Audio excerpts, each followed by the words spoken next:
প্ৰতিষ্ঠা হোৱা বেজেৰা উচ্চতৰ মাধ্যমিক বিদ্যালয়ে গৌৰৱ উজ্জ্বল ৭৬টা বছৰ অতিক্ৰম কৰিলে। অহা ১৭ জানুৱাৰীৰ পৰা বিদ্যালয়খনে ৩দিনীয়া বৰ্ণাঢ্য কাৰ্যসূচীৰে মহাৰজত জয়ন্তীৰ উৎসৱ পালন কৰিব। ১৯৪৭ চনৰ ফেব্ৰুৱাৰী মাহৰ ১লা তাৰিখলৈ এই বিদ্যালয়খন মধ্য ইংৰাজী বিদ্যালয় আছিল। ১৯৫১ চনৰ ১লা জানুৱাৰীত চৰকাৰৰ দ্বাৰা স্বীকৃতিপ্ৰাপ্ত হোৱাৰ লগতে ১৯৭৭ চনৰ ১ অক্টোবৰৰ পৰা এই বিদ্যালয়খন প্ৰাদেশিকৃত বিদ্যালয়লৈ পৰিগণিত হয়। ১৯৮৫ চনত বিদ্যালয়খন উচ্চতৰ মাধ্যমিক পৰ্যায়লৈ উন্নত হয়। ২০১৮ চনত বেজেৰা ছোৱালী হাইস্কুল, পশ্চিম বেজেৰা প্ৰাথমিক বিদ্যালয়খনো বেজেৰা উচ্চতৰ মাধ্যমিক বিদ্যালয়ৰ সৈতে চামিলকৰণৰ ফলত অঞ্চলটোৰ শিক্ষা ক্ষেত্ৰৰ এক গুৰুত্বপূৰ্ণ চালিকা শক্তি হিচাপে এই বিদ্যালয়খনে নতুন পৰিচয় লাভ কৰে। ৰাইজৰ দান বৰঙণিৰে প্ৰতিস্থাপিত বিদ্যালয়খনে সম্প্ৰতি ৮ৰো অধিক শিক্ষাৰ্থীৰে পৰম্পৰাগত আৰু নিত্য নতুন পাঠ্যক্ৰমেৰে উজ্বলি উঠিছে। অসমীয়া মাধ্যমৰ বিদ্যালয়সমূহৰ ওপৰত আমাৰ ৰাজ্যখনত বহু দিনৰ পৰা চিন্তা চৰ্চা অব্যাহত আছে। ইংৰাজী মাধ্যমৰ বিদ্যালয়সমূহৰ লগত প্ৰতিযোগিতা কৰিব পৰাকৈ নতুন ভৱন, নতুন ইনফ্ৰাষ্ট্ৰাকচাৰ, স্মাৰ্ট ক্লাছৰুম আদিৰে আমাৰ অসমীয়া মাধ্যমৰ বিদ্যালয়সমূহক সুসজ্জিত কৰাৰ এক প্ৰয়াস আৰু প্ৰচেষ্টা ৰাজ্য চৰকাৰে আৰম্ভ কৰিছিল। ২০২৩ চনৰ ১৫ আগষ্টত ৰাষ্ট্ৰীয় পতাকা উত্তোলন কৰি মুখ্যমন্ত্ৰী হিচাপে মই ঘোষণা কৰিছিলোঁ যে ৰাজ্যৰ ৫০০খন উচ্চ আৰু উচ্চতৰ মাধ্যমিক বিদ্যালয়ক ৮ কোটিৰ পৰা ১০ কোটি টকাকৈ অৰিহণা বা অনুদান আগবঢ়াই আমি অসমৰ ৫০০খন উচ্চ আৰু উচ্চতৰ মাধ্যমিক বিদ্যালয়ক ডন বস্কো আৰু ছেইণ্ট মেৰী স্কুলৰ লগত সমানে প্ৰতিযোগিতা কৰিব পৰাকৈ আধুনিক বিদ্যালয় নিৰ্মাণ কৰি আমি এটা নতুন জ্ঞান আৰু প্ৰজ্ঞাৰ আলোকৰ যাত্ৰা আৰম্ভ কৰিম। আজি মই গৌৰৱেৰে সৈতে ক'ব বিচাৰিছোঁ যে প্ৰতিটো সমষ্টিৰ ৩খনকৈ বিদ্যালয় হাতত লৈ আমি ১২৬টা সমষ্টিত ৪০০খন বিদ্যালয় সুসজ্জিত কৰাৰ এক ডাঙৰ কৰ্মযজ্ঞত আমি নিজকে উৎসৰ্গা কৰিছোঁ। জালুকবাৰী সমষ্টিটো আমি সেই ধৰণে কেইবাখনো বিদ্যালয়ক সুন্দৰ কৰাৰ প্ৰচেষ্টা হাতত লৈছিলোঁ। চন্দ্ৰমোহন পাটোৱাৰী ডাঙৰীয়াই অলপ আগতে মোক তেখেতে কৈ আছিলে যে ৮৫ চনৰ সময়ছোৱাত তেওঁ যেতিয়া চীন দেশ ভ্ৰমণ কৰিবলৈ গৈছিলে এই ধৰণৰ তাতে হাইস্কুল আৰু হায়াৰ ছেকেণ্ডেৰী স্কুলৰ বিদ্যালয় দেখিছিলে আৰু সেই সময়ত আমি ১,৫০,০০০, ১.৫ লাখ, ২ লাখ টকাৰ অনুদানেৰে একোখন বিদ্যালয়ৰ লগত একোটা ক্লাছৰুম সংযোজন কৰি বিদ্যালয়খনৰ চৌহদবিলাকৰ নান্দনিক দৃশ্যবিলাকো আমি নষ্ট কৰি পেলাইছিলোঁ আৰু বিদ্যালয়সমূহত বিজ্ঞানসন্মতভাৱে কিবা এটা কৰাৰ যি পৰিৱেশ সেই পৰিৱেশো আমি নষ্ট কৰি পেলাইছিলোঁ। আজি মই গৌৰৱ অনুভৱ কৰোঁ যে ৫০০খন বিদ্যালয় সুসজ্জিত কৰাৰ যি প্ৰচেষ্টা আছিল সেই প্ৰচেষ্টাৰ প্ৰথম ফল আজি আমি বেজেৰা উচ্চতৰ মাধ্যমিক বিদ্যালয়ত দেখা পাইছোঁ। আজিৰ দিনটো বেজেৰা ৰাইজৰ বাবে যি ধৰণে গৌৰৱৰ দিন সেই ধৰণে মোৰ বাবেও ব্যক্তিগতভাৱে গৌৰৱৰ দিন আৰু ১.৫ বছৰৰ ভিতৰত অসমত আমি ৫-৬খন এনেকুৱা বিদ্যালয় দেখা পাম আৰু ভগৱানে কৰিলে অহা ৫ বছৰৰ ভিতৰত ৫,০০০ এনেকুৱা বিদ্যালয় আমি দেখা পাম।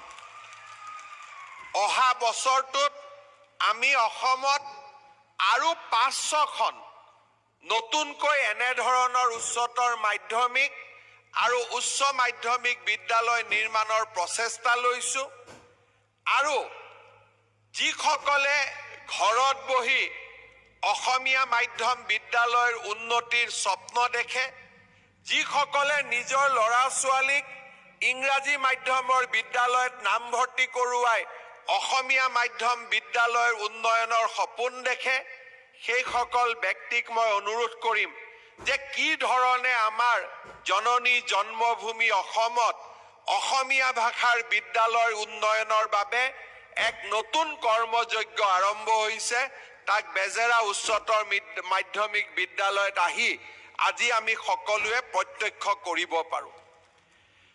আমাৰ অসমীয়া মাধ্যমৰ বিদ্যালয়সমূহৰ লগে লগে মই সকলো অঞ্চলতে ইংৰাজী আৰু ইংৰাজীৰ লগত জড়িত বিজ্ঞান, কম্পিউটাৰ আদিৰ লগতো সমানে আগবাঢ়ি যোৱাৰ বাবে আমাৰ যুৱ প্ৰজন্মক আমি উৎসাহিত কৰিছোঁ।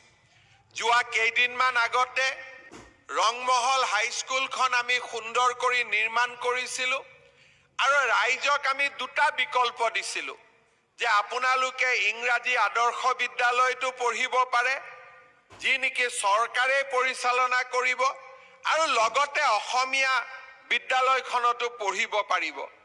আজি মোৰ দৃষ্টিত দুইখন বিদ্যালয়ৰ সুন্দৰ ভৱন হোৱাৰ কাৰণে আমাৰ অসমীয়া মাধ্যম বিদ্যালয়খনত এজনো ছাত্ৰ কমি যোৱা নাই আৰু দুইখন বিদ্যালয়ে সমানে সুন্দৰ কৰি গঢ় লৈ উঠিছে।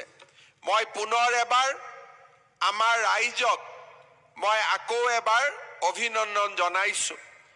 আজিৰ এই পবিত্ৰ দিনটোত অক্লান্ত শ্ৰম, ত্যাগ আৰু কৰ্তব্য নিষ্ঠাৰে এই বিদ্যালয়খনক পূৰ্ণাংগ ৰূপ দিয়া প্ৰতিষ্ঠাপক প্ৰধান শিক্ষক শৰৎ চন্দ্ৰ ডেকা ডাঙৰীয়া, বিদ্যালয়খনৰ প্ৰথমগৰাকী অধ্যক্ষ লোহিত চন্দ্ৰ শৰ্মা প্ৰমুখ্যে বৰ্তমানলৈ শিক্ষানুষ্ঠানখনৰ গুৰু দায়িত্ব বহন কৰি অহা শ্ৰদ্ধাৰ শিক্ষাগুৰুসকলৰ প্ৰতি গভীৰ শ্ৰদ্ধা নিবেদন কৰিছোঁ। আমাৰ শিক্ষানুষ্ঠানসমূহ 4টা স্তম্ভৰ ওপৰত নিৰ্মিত হয়। শিক্ষানুষ্ঠান এটা শৰীৰ, কিন্তু এই শৰীৰক তেজ, মঙহ আৰু আত্মাৰে সমৃদ্ধ কৰে শিক্ষক, শিক্ষাৰ্থী আৰু অভিভাৱকসকলে। ইয়াতে যিকোনো বিদ্যালয় সফল হ'বলৈ শিক্ষক, শিক্ষাৰ্থী আৰু অভিভাৱকসকলে যৌথভাৱে কৰ্ষণ নকৰিলে আমাৰ শিক্ষানুষ্ঠানসমূহ কেতিয়াও জিলিকি নুঠে। ভাৰতৰ সনাতন সভ্যতা সংস্কৃতিয়ে কৈছে প্ৰজ্ঞানং ব্ৰহ্ম, অৰ্থাৎ জ্ঞান আৰু প্ৰজ্ঞাৰ মাজেৰে আমি ব্ৰহ্মক বিচাৰি পাওঁ। ভাৰতবৰ্ষৰ সভ্যতা সংস্কৃতি অতীজৰে পৰা চিৰ প্ৰবাহমান হৈ থকাৰ মূল কাৰণটোৱে হ'ল যে আমাৰ ভাৰতীয় সভ্যতা সংস্কৃতি জ্ঞান আৰু প্ৰজ্ঞাৰ ওপৰত নিৰ্মাণ হৈছিল। একে সময়তে বা তাৰ পিছত গঢ় লোৱা পশ্চিমীয়া দেশৰ বহুকেইটা সভ্যতা বিভিন্ন ভৌগোলিক ৰাজনৈতিক কাৰণত ইতিমধ্যে নষ্ট হৈছে, কিন্তু জ্ঞান আৰু প্ৰজ্ঞাৰ আধাৰত সত্যযুগত ঋষিমুনিসকলে স্থাপন কৰা এই সভ্যতা ৫,০০০ বছৰ পিছতো শক্তিশালী হৈ আছে আৰু চিৰ প্ৰবাহমান হৈ আছে। আৰু সেইবাবেই আমাৰ এই সভ্যতাক আমি স্থায়ী সভ্যতা বুলি ক'ব পাৰোঁ। জ্ঞান আৰু প্ৰজ্ঞাই যেতিয়া এটা সভ্যতাৰ পথ নিদৰ্শন কৰে, সেই সভ্যতা কেতিয়াও মৃত্যুৰ মুখত নপৰে, তাক ভাৰতৰ সনাতন সভ্যতাই আমাৰ বিশ্বৰ বুকুত প্ৰমাণ কৰিছে। স্বামী বিবেকানন্দই কৈছিল, শিশুসকলক শিক্ষা দিওঁতে আমি তেওঁলোকৰ ওপৰত অগাধ বিশ্বাস ৰাখিব লাগিব। মই বিভিন্ন সভাত কোৱাৰ দৰে স্বামী বিবেকানন্দৰ ভাষাত আমাৰ শিক্ষাগুৰুসকলে বিশ্বাস ৰাখিব লাগিব যে প্ৰতিজন শিশুৱেই অনন্য ঐশ্বৰিক শক্তিৰ আধাৰ। শিক্ষকে শিশুৰ অন্তৰত অৱস্থিত নিদ্ৰিত ব্ৰহ্মক জাগৃত কৰাৰ চেষ্টা কৰিব লাগে। শিশুসকলে যাতে নিজে চিন্তা কৰি শিকিব পাৰে তাৰ বাবে উৎসাহ দিব লাগিব। যোগ্য শিক্ষা পালে তেওঁলোক মানুহ হ'ব আৰু জীৱন সংগ্ৰামত নিজৰ সমস্যা নিজে সমাধান কৰিব পাৰিব। আমাৰ ভাৰতীয় সভ্যতাই বিশ্বাস কৰে যে প্ৰতিজন ব্যক্তিৰ শৰীৰ আৰু আত্মাত এক অনন্য শক্তি লুকাই আছে। সেই শক্তিক সমুদ্ৰ মন্থনত যেনেকে দেৱতাই অমৃতৰ সন্ধান কৰিছিল, আমাৰ শিক্ষাগুৰুসকলেও প্ৰতিজন শিশুৰ অন্তৰত লুকাই থকা সেই ঐশ্বৰিক শক্তিৰ এক অনুসন্ধানত নিজকে ব্ৰতী কৰিব লাগে। আজি যদি আমি পৃথিৱীৰ চাৰিওফালে আমি যাক সফল বুলি কওঁ, সফল বৈজ্ঞানিক, সফল সাহিত্যিক, সফল অভিযন্তা, সফল চিকিৎসক, আমি যদি গোটেইবিলাকক চাবলৈ যাওঁ তেতিয়াহ'লে আমি দেখা পাম যে প্ৰত্যেকজন এনে মহতো মহীয়ান ব্যক্তিৰ জন্ম সাধাৰণ পৰিয়ালত হৈছিল। আমি পৃথিৱীৰ যদি চাৰিওফালে চাওঁ এনে কোনো অসাধাৰণ ব্যক্তিক আমি দেখা নাপাম যাৰ জন্ম সাধাৰণ পৰিয়ালত হোৱা নাছিল। যিসকলে অসাধাৰণ পৰিয়ালত জন্মে তেওঁলোকে কিমান দূৰলৈ আগুৱাব পাৰে সি সদায় বিতৰ্কত আবদ্ধ হৈ থাকে। কিন্তু যিসকল সন্তান অসাধাৰণ হ'ব বিচাৰে তেওঁলোকৰ জন্ম সদায়েই সাধাৰণ পৰিয়ালত, তাক আজি আমি বিশ্বৰ চাৰিওফালে চালে দেখা পাওঁ। আৰু সেইকাৰণেই মই শিক্ষকসকলক অনুৰোধ কৰিম, আমাৰ অভিভাৱকসকলক অনুৰোধ কৰিম যে কোনোবা দৰিদ্ৰ বা মধ্যবিত্ত সন্তানৰ বা মধ্যবিত্তৰ ঘৰত জন্ম লাভ কৰাৰ বাবেই তেওঁলোক যে অসাধাৰণ হ'ব নোৱাৰিব তাক আমি কোনেও সেই যুক্তি গ্ৰহণ কৰিব নালাগে।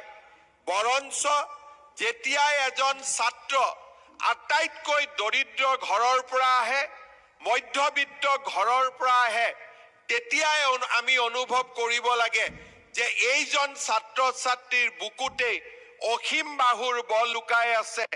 এইজন ছাত্ৰ ছাত্ৰীয়ে এজন অসাধাৰণ ব্যক্তিক পৰিণত হ'ব পাৰে। আৰু আমাৰ সভ্যতা সংস্কৃতিয়ে এই কথাকে বাৰে বাৰে কৈছে যে প্ৰতিজন ব্যক্তিৰ জীৱনত, প্ৰতিজন ব্যক্তিৰ শৰীৰত পৰমাত্মা নিজেই সংস্থাপিত হৈ থাকে আৰু তাৰ সন্ধান কৰিব পৰাটোৱেই, তাৰ কৰ্ষণ কৰিব পৰাটোৱেই হৈছে একোজন শিক্ষক আৰু একোজন অভিভাৱকৰ কৃতিত্ব। সত্যনাথ বৰা ডাঙৰীয়াই কৈছিলে, বিদ্যা মানৱ মনৰ দৃপ্তি। তাৰ ৰশ্মিৰ পোহৰত কাম কৰি মানুহে ধন, মান আৰু যশস্যা লাভ কৰে। সৎ কৰ্ম আৰু জগতৰ কল্যাণৰ সাধনৰ যোগেদি মান যশস্যা লাভ কৰিব পাৰি। এই সকলোবোৰৰ মূলতে হৈছে বিদ্যা।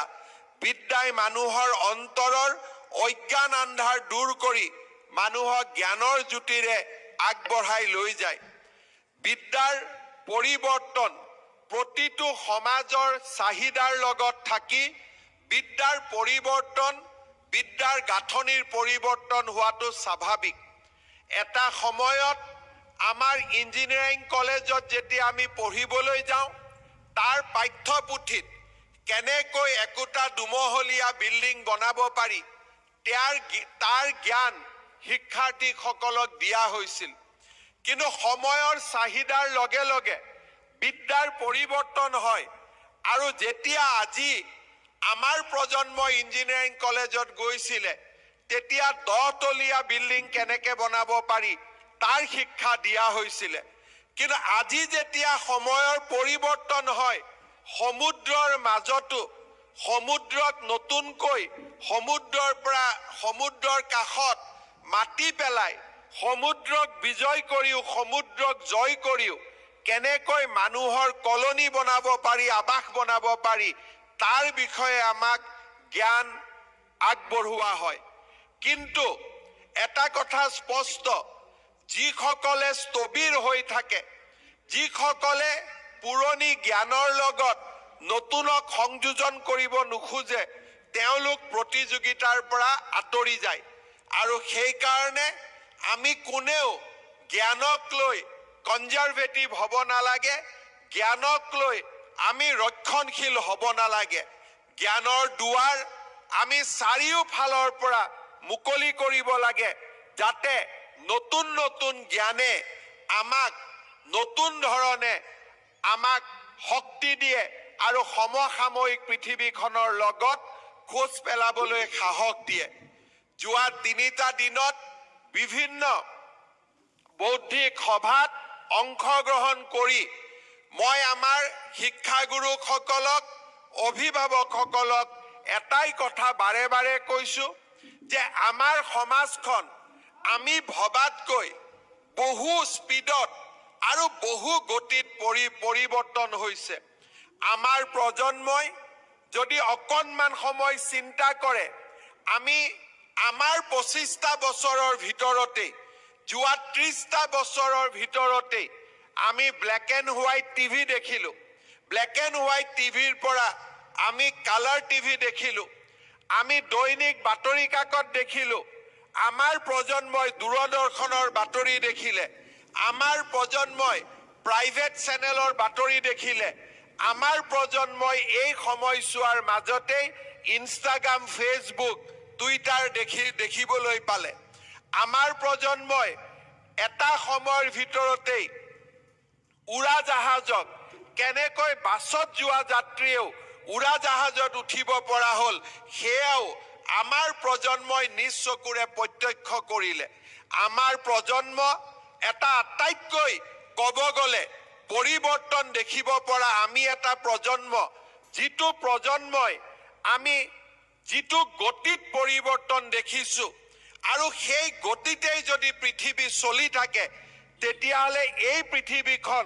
আৰু আমি দেখা পৃথিৱীৰ মাজত এটা সম্পূৰ্ণ বিপৰীত প্ৰতিচ্ছবিও আমি দেখা পাওঁ যে এসময়ত কবিতা লিখিবৰ বাবে আমাক কবিৰ প্ৰয়োজন হৈছিল গল্প লিখিবৰ বাবে আমাক গল্পকাৰৰ প্ৰয়োজন হৈছিল উপন্যাস লিখিবৰ বাবে উপন্যাসিকৰ প্ৰয়োজন হৈছিল মোৰ এতিয়াও মনত আছে অসীমত যাৰ হেৰাল সীমা কাঞ্চন বৰুৱাৰ উপন্যাসে আমাক কোনোবা এখন পৃথিৱীলৈ লৈ গৈছিল কিন্তু আজি বিজ্ঞানে মানুহৰ মনতকৈ আগত খোজ কাঢ়িছে এতিয়া যদি কোনোবা এটা ছফটৱেৰত গৈ আমি কাঞ্চন বৰুৱাৰ নভেলখন অসীমত যাৰ হেৰাল সীমাখন স্কেন কৰি ছফটৱেৰটোত সোমাই দিওঁ আৰু যদি কওঁ যে 30 ছেকেণ্ডৰ ভিতৰত ইয়াতকৈ ভাল উপন্যাস এখন মোক বনাই দিব লাগে 30 ছেকেণ্ডৰ ভিতৰত কম্পিউটাৰে বা ChatGPTয়ে আমাক তেনেকুৱা এখন উপন্যাস বনাই দিব পাৰে